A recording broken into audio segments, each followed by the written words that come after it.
জি বাংলার নতুন ধারাবাহিক দুলারি শুরু হয়েছে মাত্র কয়েকদিন এর মধ্যেই সামনে এসেছে বড় বিতর্ক।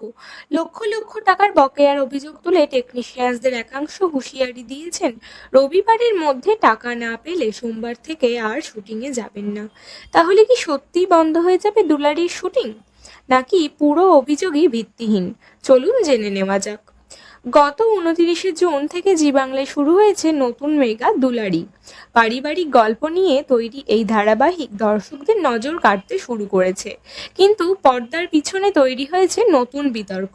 টলিপাড়ার একাধিক সূত্রে দাবি, ধারাবাহিকটির সঙ্গে যুক্ত টেকনিশিয়ানদের বিপুল পরিমাণ টাকা এখনো বকেয়া।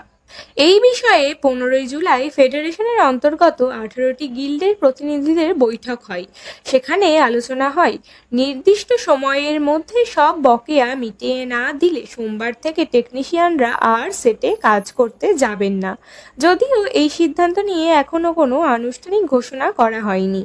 প্রকাশ্যে আসা একটি ডিউ পেমেন্ট তালিকা অনুযায়ী দাবি করা হয়েছে, এক্সট্রা টেকনিশিয়ানদের প্রায় 2.5 লক্ষ টাকা, লর্ড টেকনিশিয়ানদের প্রায় 12 লক্ষ টাকা, সেট কনস্ট্রাকশন কর্মীদের প্রায় 2 লক্ষ টাকা, আর দ্বিতীয় ইউনিটের 6 দিনের কাজের জন্য প্রায় 4 লক্ষ টাকা এখনো বাকি। একজন নাম প্রকাশে অনিচ্ছুক টেকনিশিয়ান জানিয়েছেন, সময় মতো টাকা না পেলে তারা আর কাজ চালিয়ে যেতে পারবেন না। অন্যদিকে প্রযোজনা সংস্থার কর্ণধার প্রদীপ চুরিওয়াল সমস্ত অভিযোগ অস্বীকার করেছেন। তার দাবি, কোনো টাকা বকেয়া নেই। এমনকি তিনি বলেছেন, চাইলে অফিসে এসে সমস্ত হিসেব দেখা যেতে পারে।